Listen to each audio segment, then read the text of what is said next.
أما بعد أعوذ بالله السميع العليم من الشيطان الرجيم من يطع الرسول فقد أطاع الله۔ ہر قسم کی تعریفات اللہ مالک الملک کے لیے ہیں جنہوں نے جنات اور انسان کو حقیقی معنوں میں اپنی پوجا، اپنی بندگی اور اپنی عبادت کے لیے بنایا ہے۔ جنات اور انسان کی تخلیق کا حقیقی اور بنیادی مقصد یہی تھا کہ وہ بارگاہ رب العالمین میں آیا کریں، اپنی جبین نیاز کو مالک کائنات کی بارگاہ میں آ کے جھکایا کریں، اپنے دستے سوال کو کبریا کی بارگاہ میں آ کے پھیلایا کریں، اپنی کمر کو حالت رکوع میں اس کی بارگاہ میں آ کے ہم کیا کریں، اسی کی تکبیر کی صداؤں کو بلند کیا کریں، اسی کی تحلیل کے آوازوں کو اجاگر کیا کریں، اسی کی تسبیح گیت گایا کریں۔ چنانچہ ارشاد ہوا وما خلقت الجن والانس الا لیعبدون، اور میں نے نہیں بنایا جنات اور انسان کو مگر اپنی پوجا، اپنی بندگی اور اپنی عبادت کے لیے۔ حمد و ثنا کے بعد عرب انگنت اور بے شمار درود و سلام ہوں اس ہستی اقدس و مقدس پر کہ جن کا نام نامی اور اسم گرامی محمد کریم صلی اللہ علیہ وآلہ وصحبہ وبارک وسلم ہے۔ اللہ رب العزت نے امام الہدیٰ علیہ الصلوۃ والتسلیم کو اہل کائنات کی ہدایت اور ان کی رہنمائی کے لیے مبعوث فرمایا، اور آپ کی ذات بابرکات کے ذریعے اہل کائنات کی ہدایت اور ان کی رہنمائی کا خوب بندوبست فرمایا۔ اللہ رب العزت نے امام الہدیٰ علیہ الصلوۃ والتسلیم کی سیرت طیبہ میں طرح طرح کی خصوصیات کو ودیت فرما دیا تھا اور گوناگو قسم کی صفات کو آپ کی ذات اقدس و مقدس کا حصہ بنا دیا تھا۔ اور ان تمام باتوں سے بڑھ کر یہ کہ میرے آقا کی زندگی میں کوئی صبح ایسی نہیں آئی، کوئی شام اور کوئی رات ایسی نہیں آئی، دکھوں کی کوئی گھڑی اور شب لمحہ ایسا نہیں آیا جب مالک کائنات نے اپنی تائید کو، اپنی نصرت کو، اپنی حمایت کاملہ اور اپنی تائید بے مثال و لازوال کو حضرت رسول اللہ صلی اللہ علیہ وسلم کے شامل حال نہ فرمایا ہو۔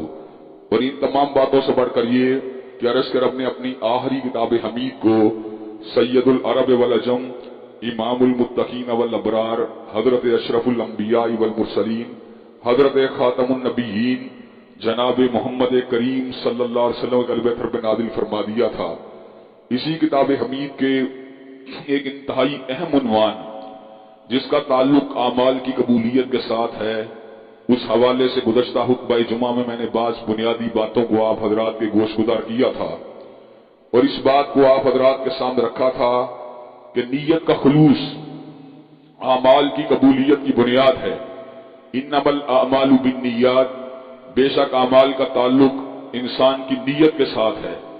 اگر نیت درست ہوگی تو اعمال عند اللہ مقبول ہوں گے، اور اگر نیت کے اندر کجی ہوگی، دکھلاوا ہوگا، ریاکاری ہوگی تو اعمال مسترد کر دیے جائیں گے۔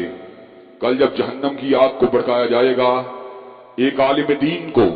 ایک مجاہد فی سبیل اللہ کو اور ایک بہت بڑے سخی کو بھی جہنم کی آگ میں فقط اس لیے گرا دیا جائے گا کہ ان کے اعمال للہ فی اللہ نہیں ہوں گے۔ اسی طرح حضرت رسول اللہ صلی اللہ علیہ وسلم نے ایک گھوڑے کا ذکر کیا جس کو اللہ تعالیٰ کے راستے میں چلایا جاتا ہے۔ وہ گھوڑا اپنے چارہ کھانے کے ساتھ، اپنے چلنے کے ساتھ، اپنی لید اور پیشاب کے ساتھ انسان کے لیے اجر کا باعث ہے۔ دوسرا گھوڑا جس کو غرور کے لیے رکھا گیا، وہ اپنے چلنے کے ساتھ، اپنے چارہ کھانے کے ساتھ، پانی پینے کے ساتھ، لید اور پیشاب کرنے کے ساتھ اپنے مالک کے لیے غضب کا باعث ہے۔ اور ایک گھوڑا جس کو ذاتی ضرورت کے لیے رکھا گیا جو پردے کا گھوڑا ہے، اللہ تبارک و تعالیٰ نہ تو اس کے اوپر اجر مرتب کریں گے اور نہ ہی انسان کا مواخذہ کریں گے۔ اعمال کی قبولیت کے لیے انسان میں خلوص ہونا ضروری ہے، لیکن اسی بات کا ایک دوسرا پہلو یہ ہے کہ دنیا کے اندر بہت سے مسیحی ایسے ہیں، بہت سے یہودی اور بہت سے ہندو ایسے ہیں جو اپنی دانش کے اندر اور پورے کے پورے جذبات کے ساتھ، احساسات کے ساتھ اللہ تبارک و تعالیٰ کی ذات کے ساتھ مخلص ہیں، لیکن اللہ تبارک و تعالیٰ ان کے اخلاص کے باوجود ان کا دین مسرت کر دے گا۔ اس کی وجہ یہ ہے کہ ان کا عمل اللہ تبارک و تعالیٰ کے حبیب علیہ السلام کی طریقہ کار کے مطابق نہیں ہوگا۔ دین اللہ تعالیٰ کی نظروں میں فقط ایک ہے، وَمَن يَبْتَغِي غَيْرَ الْإِسْلَامِ دِينًا فَلَن يُقْبَلَ مِنْهُ وَهُوَ فِي الْآخِرَةِ مِنَ الْخَاسِرِينَ، جو اسلام کو چھوڑ کر کسی اور کو دین مانے گا، اللہ تبارک و تعالیٰ اس کے دین کو قبول نہیں کرے گا، اور قیامت کا گھاٹا اس کا مقدر بن جائے گا۔ وَمَن يَبْتَغِي غَيْرَ الْإِسْلَامِ دِينًا فَلَن يُقْبَلَ مِنْهُ، اللہ تبارک و تعالیٰ کو غیر اسلام بطور دین جو ہے ناقابل قبول ہے. دین قیم دین اسلام یہ اللہ تبارک و تعالیٰ کو قبول ہے. وگرنہ اللہ تبارک و تعالیٰ نے سورہ غاشیہ کے اندر اس حقیقت کو واضح فرما دیا، عاملۃ ناصبہ تصلی نارا حامیہ، لمبی نمازیں پڑھنے والے اس دن اونڈے منہ اس لیے جہنم کی آگ میں گرا دیے جائیں گے کہ ان کا عمل، ان کے کوششیں، ان کی جدوجہد، ان کی تب و تاز، ان کی کاوشیں حضرت رسول اللہ صلی اللہ علیہ وسلم کی حدیث طیبہ کے مطابق نہیں ہوں گی. حضرات گرامی قدر، اگر ہم اپنے اعمال کو عند اللہ مقبول کروانا چاہتے ہیں تو اس کا ایک ہی راستہ ہے، وہ سنت رسول کا راستہ ہے، حدیث طیبہ کا راستہ ہے، حضرت رسول اللہ صلی اللہ علیہ وسلم کا راستہ ہے. یاسین والقرآن الحکیم انک لمن المرسلین علی صراط مستقیم. اللہ نے اعلان فرما دیا، حکمت والے قرآن کی قسم ہے، محمد علیہ السلام آپ رسولوں میں سے ہیں اور آپ ہی کا راستہ سیدھا راستہ ہے. حضرات گرامی قدر، حضرت رسول اللہ صلی اللہ علیہ وسلم نے اللہ تبارک و تعالیٰ کے احکامات کو زمین پہ لاگو کیا. ان احکامات میں سے حکم یہ بھی تھا کہ جب چور چوری کا ارتکاب کرے اس کے دائیں ہاتھ کو کاٹا جائے، پھر چوری کا ارتکاب کرے اس کے بائیں قدم کو کاٹا جائے، پھر چوری کا ارتکاب کرے اس کے بائیں ہاتھ کو کاٹا جائے. حضرت ابو بکر صدیق کی بارگاہ میں ایک مقدمے کو لایا گیا. چور چوری کا ارتکاب کر کے آیا تھا، دایاں ہاتھ کٹ چکا تھا، بایاں قدم بھی کٹ چکا تھا، بائیں ہاتھ کے کٹنے کی باری تھی. حضرت صدیق جذبہ ترحم سے مغلوب ہوئے. آپ نے کہا میں اس کے ہاتھ کو کیسے کاٹوں، یہ تو اپنے بنیادی ہوائی جو بنیادی ضروریات زندگی سے بھی قاصر ہو جائے گا، میں اس کے ہاتھ کو کیوں کر کاٹوں. پاس ہی حضرت فاروق بیٹھے ہوئے تھے. کہا سنت الید، سیدنا صدیق آپ کی بات اپنی جگہ پر ہے مگر ہاتھ کو کاٹنا مدینے والے کی سنت ہے. حضرات گرامی قدر، حضرت صدیق نے اپنے موقف سے رجوع کیا اور کہا عمر تو نے سچ کہا، ابو بکر کا موقف اس مسئلے میں نہیں چلے گا بلکہ اللہ کے رسول کی بات چلے گی. جب حج تمتع میں حضرت فاروق اعظم نے پابندی کو عائد کیا تو حضرات گرامی قدر اسی سال حضرت عبداللہ ابن عمر نے حج کا ارادہ کیا. ذوالحلیفہ کے مقام پہ پہنچے، حج تمتع کی نیت سے حرام باندھا. ان کو یہ بات بتلائی گئی کہ آپ کے بابا نے آرڈیننس جاری کیا ہے کہ حج تمتع کے حرام کو نہیں باندھا جا سکتا. حضرت فاروق کی بارگاہ میں بلایا گیا. کہا بیٹے تو نے میرے آرڈیننس کی مخالفت کی ہے. بیٹا جواب میں کہتا ہے امر رسول اللہ اقوان یتبع امر ابی، بابا آپ کی بات کو مانا جائے یا مدینے والے کی بات کو مانا جائے. حضرات گرامی قدر، حضرت علی رضی اللہ تعالیٰ عنہ کے دور میں بعض لوگ ارتداد کا شکار ہو جاتے ہیں. حضرت علی المرتضی ان کو آگ لگانے کا حکم دیتے ہیں. حضرت عبداللہ ابن عباس کو پتا چلا. کہا اگر میں ہوتا تو سیدنا علی کے سامنے اس حدیث مبارک کو رکھتا، لا تعذبوا بعذاب اللہ، کہ اللہ کے عذاب سے کسی کو عذاب نہیں دینا چاہیے. سیدنا مرتضی نے، سیدنا حیدر کرار نے اس موقع پہ یہ بات کہی. اگر آپ نے بتلا دیا ہوتا تو میں ان کو ہرگز آگ نہ لگاتا. حضرات گرامی قدر، حضرت امیر معاویہ رضی اللہ تعالیٰ عنہ بیت اللہ الحرام کا طواف کرنے کے لیے آئے ہیں. آپ بیت اللہ کے کناروں کو چھو رہے ہیں، ہر کنارے کو عقیدت کے ساتھ، احترام کے ساتھ. حضرت عبداللہ ابن عباس اس موقع پہ ارشاد فرماتے ہیں کہ رکن یمانی کو چھونا جائز اور حجر اسود کو بوسہ دینا جائز، باقی ارکان کا استلام اور ان کو چھونا، ان کو بوسہ دینا یہ ثابت نہیں ہے. حضرات گرامی قدر، حضرات صحابہ کرام رضوان اللہ علیہم اجمعین کی سیرت مبارکہ اس بات کے اوپر شاہد ہے کہ وہ اس بات کے اوپر کنوینس تھے کہ دین جو ہے وہ کسی شخص کی رائے کا نام نہیں، کسی شخص کے اجتہاد کا نام نہیں، کسی شخص کے قول اور کال کا نام نہیں، بلکہ دین نام ہے رب اکبر کی کتاب کا نام ہے، کالی کملی والے کے فرمان کا نام ہے. حضرات گرامی قدر، ایک مرتبہ سیدنا عبداللہ ابن عباس درس دے رہے تھے. کسی نے درس کے دوران جبکہ آپ کتاب اللہ اور سنت رسول اللہ کو بیان فرما رہے تھے، کسی شخص نے اٹھ کے کہا عبداللہ ابن عباس آپ نے ایسا کہا ہے، لیکن ابو بکر نے ایسے کہا، عمر فاروق نے ایسے کہا. تو حضرت عبداللہ ابن عباس نے کہا تھا مجھے ڈر ہے کہ تمہارے اوپر قوم لوط کی مانند پتھر نہ برسنے لگیں. کہ میں تمہارے سامنے حدیث مصطفیٰ کو بیان کرتا ہوں اور تم اس کے مد مقابل حضرت شیخین کے اقوال کو پیش کرتے ہو۔ حضرات گرامی قدر، دین جو ہے یہ کسی کی رائے اور اجتہاد کا نام نہیں۔ جس دن سیدنا فاروق رضی اللہ تعالیٰ عنہ نے تورات کے نسخے کو بڑے پیار کے ساتھ کہ یہ بھی منزل من اللہ ہے، اس کو بڑے احترام کے ساتھ دیکھا تھا اور پڑھنا شروع کیا تھا، تو حضرت رسول اللہ صلی اللہ علیہ وسلم کے چہرہ مبارک کا رنگ متغیر ہو گیا۔ ایسے عالم میں حضرت صدیق نے کہا، عمر تیری ماں تجھے گم پائے، کیا تو حضرت آقا کے چہرہ مبارک کو نہیں دیکھتا؟ حضرت فاروق جو تھے ایک دم بہت ہو کر حضرت رسول اللہ کے چہرہ مبارک کو دیکھتے ہیں، تو حضرت رسول اللہ صلی اللہ علیہ وسلم اس موقع پر ارشاد فرماتے ہیں، فاروق تم نے تو توریت کی بات کی ہے، لیکن میری بات سن لو، اگر صاحب توریت موسیٰ بھی زندہ ہو کر آ جائے، لو کانا موسیٰ حیا لما وسعہ الا اتباعی، تو اس کو میری پیروی کے بغیر زمین پہ دفن ہونے کی جگہ نہیں مل سکتی۔ حضرات گرامی قدر، سیدنا عیسیٰ روح اللہ جو کہ روح من اللہ ہے، امر من اللہ ہے، آیت من آیت اللہ ہے، حضرات گرامی قدر کلمت من اللہ ہے۔ حضرات گرامی قدر، جب وہ دمشق کی جامع مسجد یا بعض اقوال کے مطابق دمشق کے بازار کے شرقی مینار کے اوپر، اور دوسرا موقف زیادہ قوی یہ راجح ہے کہ دمشق کے بازار کے شرقی مینار کے اوپر جب ان کا نزول ہوگا، جب فرشتوں کے پروں کے پر آپ کے دستخط مبارک ہوں گے اور آپ کے چہرے مبارک سے پانی کے قطرے یوں گر رہے ہوں گے جیسے سچے موتی گرتے ہیں، اور حضرت عیسیٰ علیہ السلام زمین کے پر اللہ کی حاکمیت کے قیام کا امر لے کر اور امام عادل بن کر جب زمین کے پر اتریں گے، اور جس وقت آپ دجال کے قتل کا مینڈیٹ لے کر زمین پہ اتریں گے، ایسے عالم میں سیدنا امام محمد ابن عبداللہ المہدی رحمہ اللہ وہ بھی ان کے درمیان موجود ہوں گے۔ حضرات گرامی قدر، ایسے وقت جب نماز کا وقت آئے گا، سبوں کو جو ہے کھڑا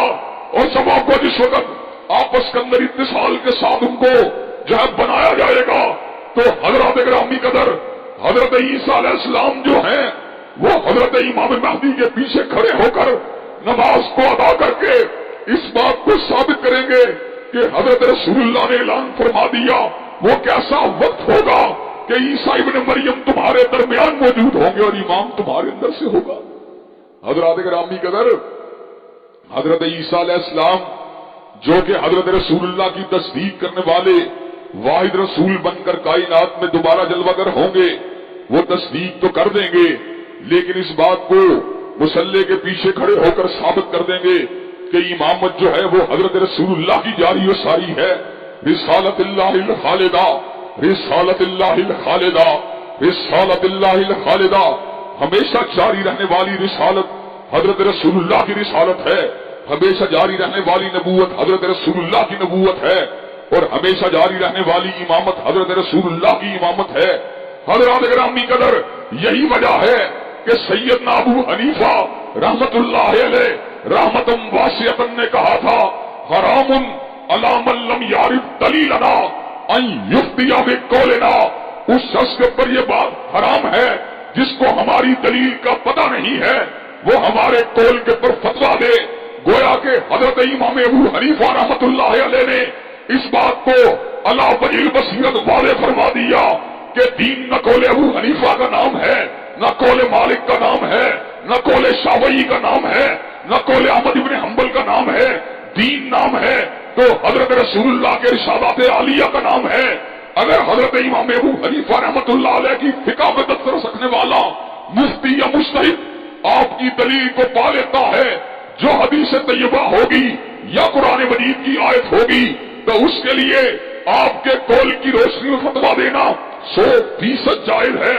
لیکن جو مجتہد، جو مفتی، جو عالم یا علامہ حضرت امام ابو حنیفہ رحمت اللہ علیہ ان کے قول کو پہچانتا ہے لیکن قول کے پیچھے موجود دلیل کو نہیں پہچانتا اور کوشش کے باوجود اس دلیل تک نہیں پہنچ پاتا، اس کے اوپر یہ بات حرام ہے کہ مجرد آپ کے قول کی روشنی کے اوپر فتویٰ دے۔ گویا کہ مجرد حیثیت کے اندر نہ قول مالک دلیل ہے، مجرد حیثیت کے اندر نہ قول ابو حنیفہ دلیل ہے نہ قول احمد ابن حنبل دلیل ہے، بلکہ مجرد حیثیت میں دلیل ہے رب کا قرآن ہے یا کالی کملی والے کا فرمان ہے۔ حضرات گرامی کہتے چنانچہ دین کے معاملات ہوں،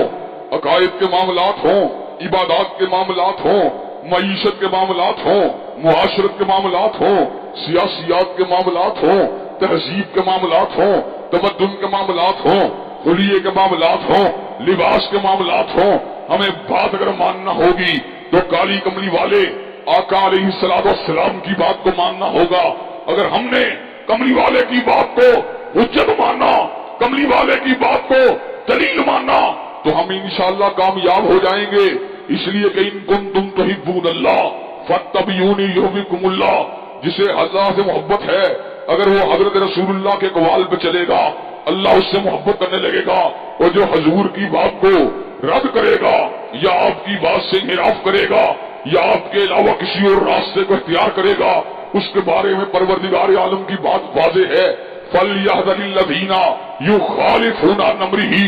أَن تُصِيبَهُمْ فِتْنَةٌ أَوْ يُصِيبَهُمْ عَذَابٌ أَلِيمٌ، جو مدینے والے کی حدیث کو نہیں مانتا، جو آپ کی سنت کو نہیں مانتا، جو آپ کے رسالت عالیہ کو نہیں مانتا، جو آپ کی چال کو نہیں مانتا، جو آپ کی ڈھال کو نہیں مانتا، جو آپ کی گفتار کو نہیں مانتا، جو آپ کی رفتار کو نہیں مانتا، جو آپ کی اٹھک کو نہیں مانتا، جو آپ کی بیٹھک کو نہیں مانتا، جو آپ کے حلیے کو نہیں مانتا، جو آپ کے لباس کو نہیں مانتا، جو ایک صدی کے لیے نہیں مانتا، جو ایک عشرے کے لیے نہیں مانتا، جو ایک برس کے لیے نہیں مانتا، اور برس بھی بڑی دور کی بات ہے جو مہینے کے لیے نہیں مانتا، اور مہینہ بھی بڑی دور کی بات ہے جو ہفتے کے لیے نہیں مانتا، اور ہفتہ بھی بڑی دور کی بات ہے جو ایک دن کے لیے نہیں مانتا، اور دن بھی بڑی دور کی بات ہے جو گھنٹے کے لیے نہیں مانتا، اور گھنٹہ بھی بڑی دور کی بات ہے جو منٹ کے لیے نہیں مانتا، اور منٹ بھی بڑی دور کی بات ہے جو سیکنڈ کے لیے نہیں مانتا، اور سیکنڈ بھی بڑی دور کی بات ہے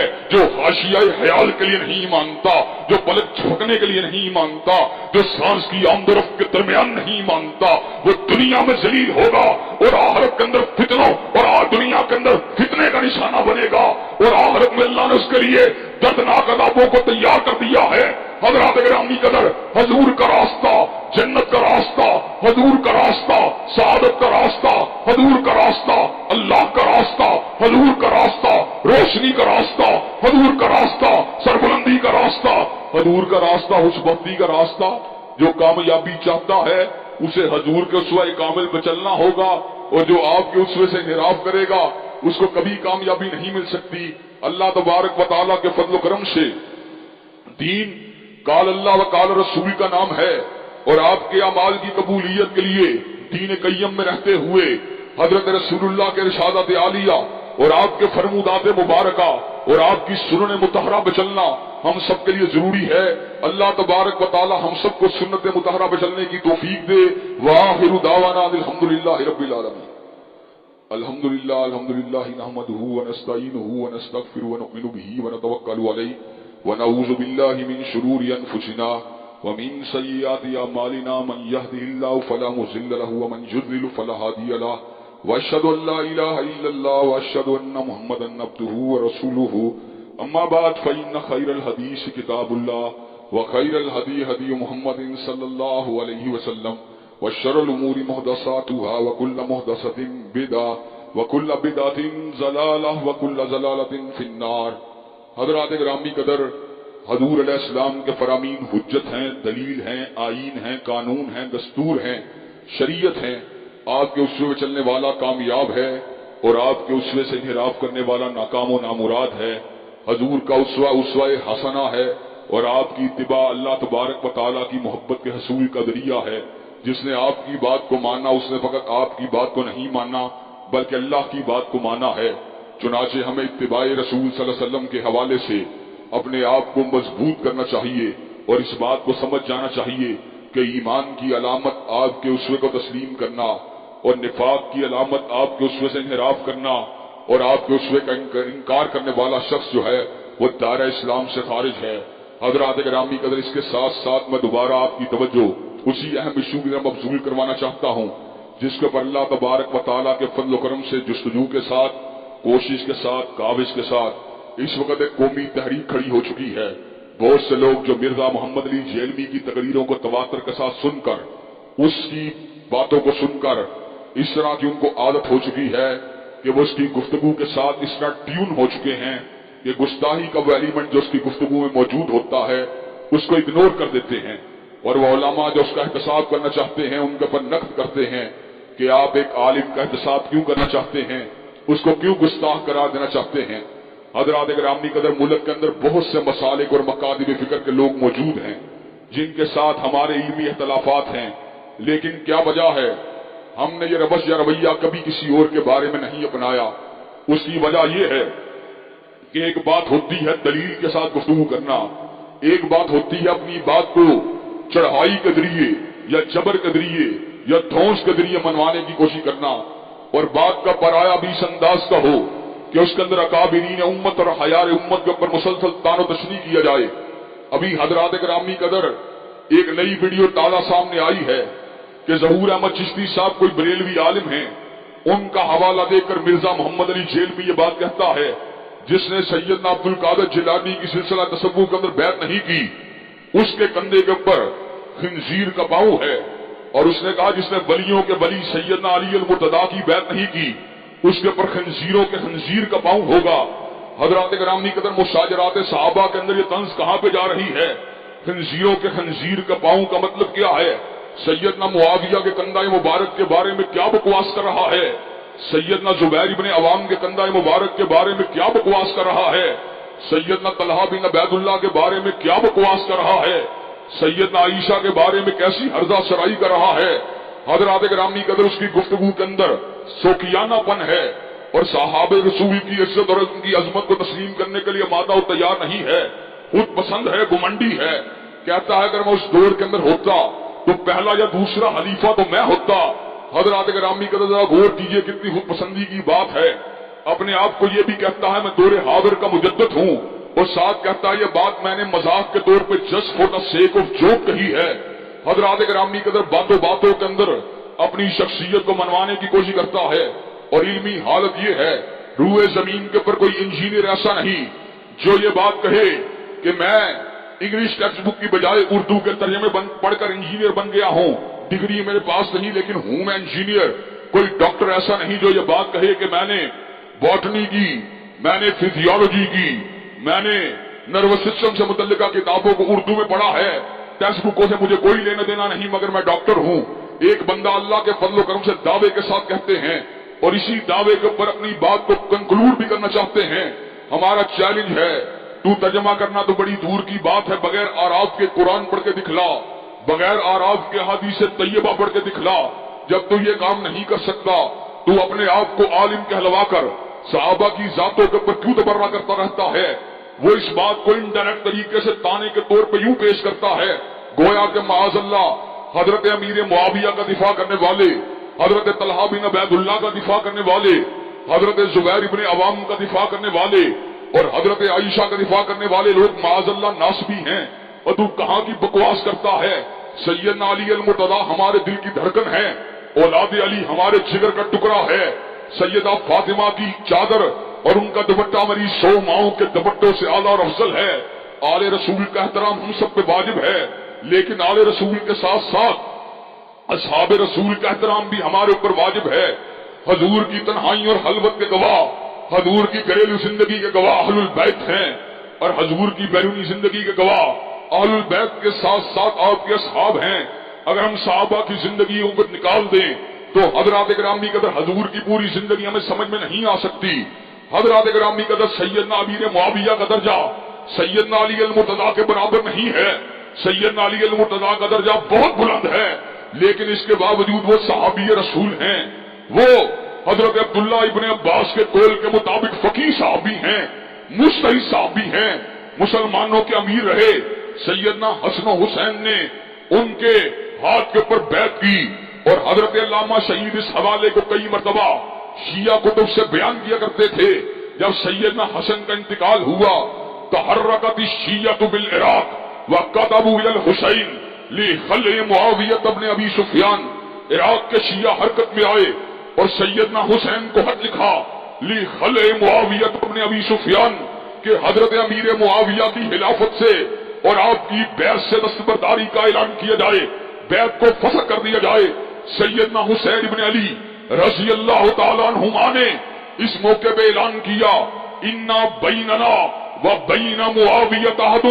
ہمارے اور معاویہ کے درمیان عہد ہے، ہم عہد شکن نہیں ہیں۔ حضرات گرامی قدر، جن کے ہاتھ کے اوپر سیدنا حسن نے بیعت کی، اور حضرات گرامی قدر امت نے جن کے پیچھے نمازوں کو ادا کیا، اور حضرات گرامی قدر آج سے چند برس قبل مرزا محمد علی جیلمی بھی الفاظ کہتا رہا کہ حضرت امیر معاویہ کی حضرت حسن کی بیعت سے توثیق ہوتی ہے، جو مسلمانوں کے دو عظیم متحارب گروہوں میں سے ایک گروہ کے سربراہ ہیں اور جنہیں مسلمانوں کا امیر ہونے کا شرف حاصل ہوا۔ سیدنا فاروق کے دور میں شام کے گورنر رہے، سیدنا ذی النورین کے دور میں شام کے گورنر رہے، مسلمانوں کے پہلے امیر البار ہیں، عیسائیوں کے مقابلے کے اوپر بحریہ کو منظم کرنے والے ہیں۔ حضرات گرامی قدر، مشاجرات صحابہ کی بنیاد سیدنا عثمان کا خون ناحق تھا، جس سے سیدنا علی المرتضیٰ بالکل بری تھے، لیکن سیدنا امیر معاویہ کے کیمپ کا یہ اجتہاد تھا، چونکہ ہمارے رشتے دار ہیں، ہم بیعت کو مشروط کرتے ہیں اس بات کے ساتھ کہ جب سیدنا عثمان کے قاتلین پکڑے جائیں گے، سیدنا علی المرتضیٰ کے دست اقدس کے اوپر بیعت کو کر کے ان کو امیر مانا جائے گا۔ یہ ایک انٹریگیٹڈ مسئلہ تھا، ایک ہیومن مسئلہ تھا، ایک اس کے اندر بلڈ ریلیشنز انوالو تھے۔ حضرات اگرامی قدر، اجتہادی اختلاف ہوا، سیدنا علی اجتہاد کے اعتبار سے فائق تھے، سیدنا امیر معاویہ کا اجتہاد ان سے کم تر تھا۔ حضرات اگرامی قدر، اس لیے ائمہ دین سیدنا علی المرتضیٰ کے احق ہونے کے اوپر اتفاق کرتے ہیں، لیکن سیدنا امیر معاویہ کو کوئی شخص بھی نہ دائرہ صحابیت سے باہر نکالتا ہے، نہ ان کی عظمت کو مجروح کرنے کی کوشش کرتا ہے۔ وہ ہمارے اکابرین میں شامل ہیں، وہ بھی ہمارا اثاثہ ہیں۔ سیدنا علی المرتضیٰ ہمارے ماتھے کا جھومر ہیں، تو سیدنا امیر معاویہ دیگر صحابہ کی طرح ہماری محبتوں کا مرکز ہیں۔ مرزا محمد علی جیلمی جو مسلسل بکواس کر کے مسلمانوں کے جذبات کو انجر کر رہا ہے، اور ہم وزیر اعلیٰ محسن نقوی کو اس بات پہ تنبیہ کرنا چاہتے ہیں۔ محسن نقوی صاحب، ماضی کے اندر آپ کے اوپر ہم نے تحفظات کا اظہار اسی وجہ سے کیا تھا کہ ہمیں شک تھا کہ آپ مسلمانوں کے درمیان فرقہ واریت کو پھیلائیں گے اور آپ امن امان کو اور صحیح طور کے اوپر نظام حکومت کو اور صحیح طور پہ زمام کار کو نہیں چلائیں گے، آپ جانبداری کا مظاہرہ کریں گے، اور ہم اپنی آنکھوں سے دیکھ رہے ہیں آپ جانبداری کا مظاہرہ کر رہے ہیں۔ مرزا محمد علی جیلمی بکواس کر رہا ہے، مرزا محمد علی جیلمی صحابہ کی عظمت اور ناموس پہ حملہ کر رہا ہے، حضرت عائشہ کو ظالم اور بدبخت کہہ رہا ہے، حضرت زبیر بن عوام اور حضرت طلحہ بن عبید اللہ اور حضرت امیر معاویہ کی عزت کو تار تار کر رہا ہے۔ اور مرزا محمد علی جیلمی، وقت قریب آ چکا ہے، وقت قریب آ چکا ہے، وقت قریب آ چکا ہے، تجھے جیل کی سلاحوں کے پیچھے پہنچایا جائے گا، تیرے ہاتھوں میں کڑی کو دلوایا جائے گا، اور تجھے عمر قید کی سزا کو دلوایا جائے گا۔ حضرات گرامی قدر، یہ قیام ہونا چاہیے کہ نہیں ہونا چاہیے؟ حضرات گرامی قدر، مجھے یہ بات بتلائیے،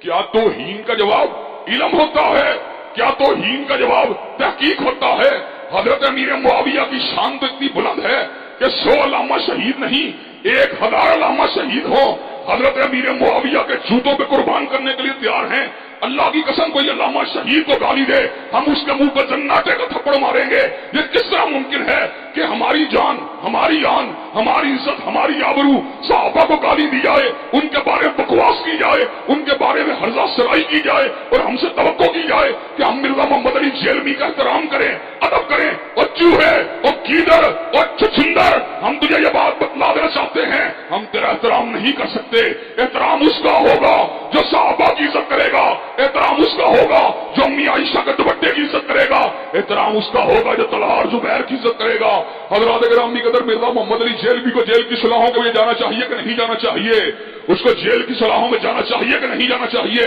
اور اگر ہمیں جیل میں جانا پڑا تو حضرات گرامی قدر، آپ اس کام کو کرنے کے لیے تیار ہیں انشاءاللہ؟ انشاءاللہ اللہ کے فضل و کرم سے یہ ذلیل ہوگا، رسوا ہوگا، بزرگوں کا بے ادب ہے، اکابر اولیاء کا بے ادب ہے، صحابہ کا بے ادب ہے، بادب بانصیب اور بے ادب بد نصیب۔ اللہ تبارک و تعالی ہم سب کو صحیح معنوں میں صراط مستقیم پہ چلنے کی توفیق دے۔ ان اللہ یامر بالعدل والاحسان وإيتاء ذي القربى وينهى عن الفحشاء والمنكر والبغي سبحان ربك رب العزة عما يصفون والسلام على المرسلين والحمد لله رب العالمين.